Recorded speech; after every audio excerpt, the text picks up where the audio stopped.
Thank you, Mr. Speaker. The last nail is being driven into the coffin of the American Republic, yet Congress remains in total denial as our liberties are rapidly fading before our eyes. The process is propelled by unwarranted fear and ignorance as to the true meaning of liberty. It is driven by economic myths, fallacies, and irrational good intentions. The rule of law is constantly rejected, and authoritarian answers are offered as panaceas for all our problems. Runaway welfareism is used to benefit the rich at the expense of the middle class.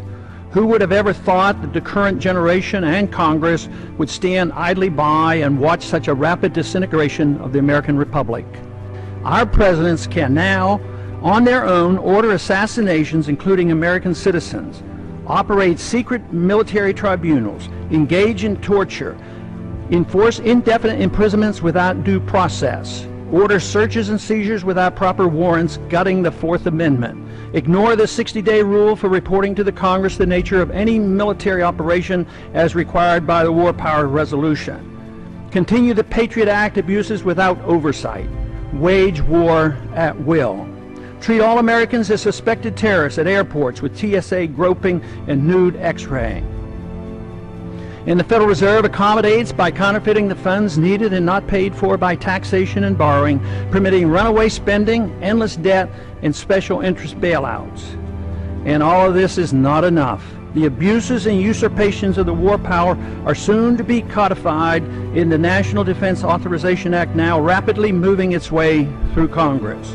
Instead of repealing the 2001 authorization for the use of military force, as we should, now that bin Laden is dead and gone, Congress is planning to massively increase the war power of the president. Though an opportunity presents itself to end the wars in Iraq, Afghanistan, and Pakistan, Congress, with bipartisan support, obsesses on how to expand the unconstitutional war power of the president he already holds. The current proposal would allow a president to pursue war anytime, any place, for any reason, without congressional approval. Many believe this would even permit military activity against American suspects here at home. The proposed authority does not reference the 9/11 attacks. It would be expanded to include the Taliban and associated forces, a dangerously vague and expansive definition of our potential enemies.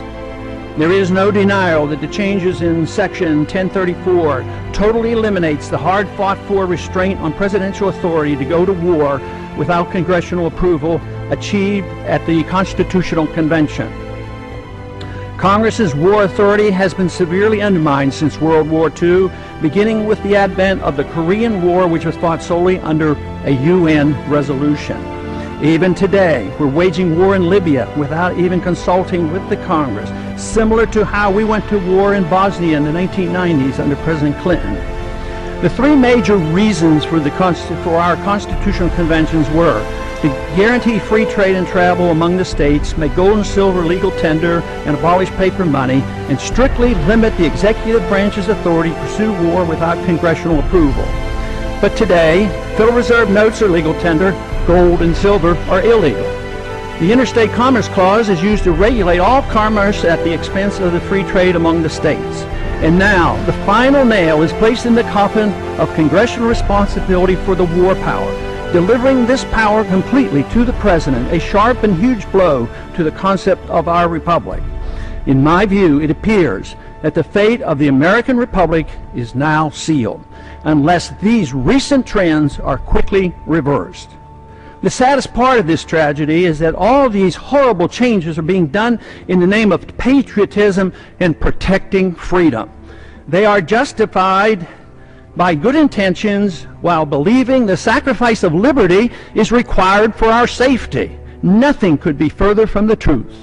More sadly is the conviction that our enemies are driven to attack us for our freedoms and prosperity, and not because of our deeply flawed foreign policy that has generated justifiable grievances and has inspired the radical violence against us. Without this understanding, our endless, unnamed, and undeclared wars will continue, and our wonderful experiment with liberty will end. And I yield back the balance of my time.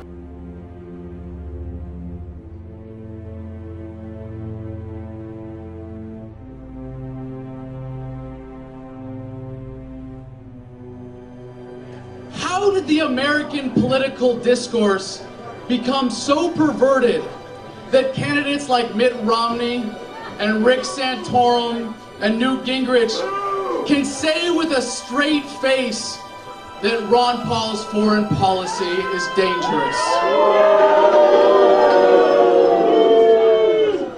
How did we get to the point where these men aren't even taken seriously? These men who never once put on a uniform running against the veteran that they are opposing. How is this possible?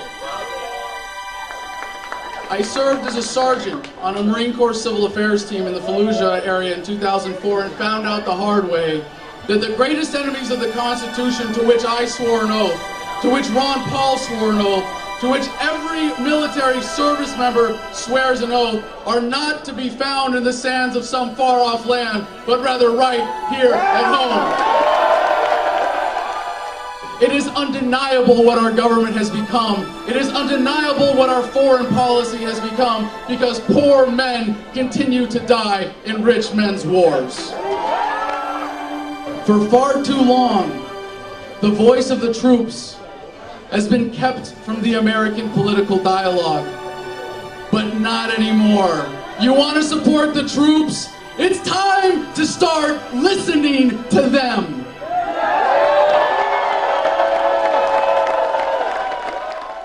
There are 535 people on Capitol Hill whose job it is to write the laws that govern all of us, and he is one of them. There are 535 people on Capitol Hill whose job it is to preserve the Constitution, and he is one of them. There are 535 people whose job it is to preserve our liberties, and he is one of them.